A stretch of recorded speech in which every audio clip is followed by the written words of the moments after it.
భారత్, దక్షిణాఫ్రికా దేశాల మధ్య 4వ టీ20 క్రికెట్ మ్యాచ్ ఈరోజు లక్నో కేంద్రంగా జరగనుంది.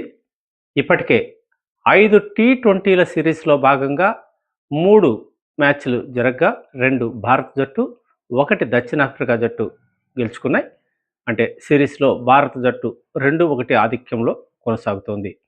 ఈరోజు జరగనున్న మ్యాచ్ లక్నోలోని వాజ్పేయి క్రికెట్ స్టేడియంలో జరగనుంది. ఇందులో ఇరు జట్లలో 2 కీలక మార్పులు చోటు చేసుకున్నట్టు తెలుస్తోంది. ఒకటి, భారత జట్టులో అర్ధాంతరంగా ముంబై వెళ్ళిపోయిన జస్ప్రీత్ బుమ్రా తిరిగి భారత జట్టులో చేరే అవకాశం కనిపిస్తోంది. అలాగే దక్షిణాఫ్రికా జట్టులో డేవిడ్ మిల్లర్కు స్థానం లభించే అవకాశం ఉన్నట్లు క్రీడా వర్గాలు చెబుతున్నాయి.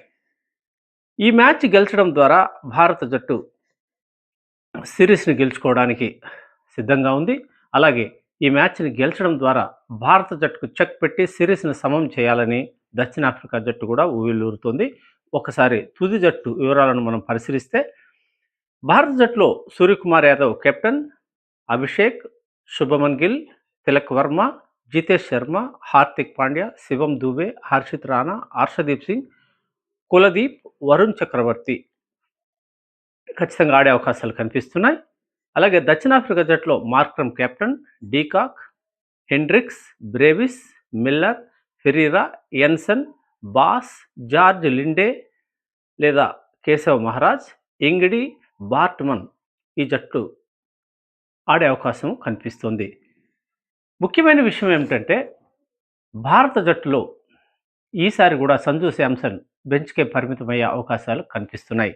మంచి ఆల్రౌండర్ ప్రతిభ కలిగిన సంజు శాంసన్ అటు బ్యాటింగ్లోనూ కీపింగ్లోనూ మంచి ప్రతిభావంతుడు. అయితే అతనికి అవకాశాలు దక్కకపోవడమే పలువురు క్రీడా వర్గాల్ని ఆశ్చర్యానికి గురిచేస్తుంది. శుభమన్ గిల్ టీ20లో దాదాపుగా 20 మ్యాచ్ల నుంచి సరైన ప్రదర్శన చేయలేకపోతున్నా అతన్ని మాత్రం తొలగించడానికి కోచ్ గంభీర్ మరియు యాజమాన్యం ఎందుకో గానీ అంగీకరించడం లేదు. ప్రతిభావంతుడైన సంజు శాంసన్కి ఈ మ్యాచ్లోనైనా అవకాశం కల్పించాలని క్రికెట్ అభిమానులు కోరుతున్నారు. అయితే భారత జట్టు ఒక పథకం ప్రకారమే అతన్ని బెంచ్కు పరిమితం చేస్తుందని, ఎంపిక చేసినా ఆడించడానికి ముందుకు రాకపోవడం విమర్శలకు దారితీస్తుంది.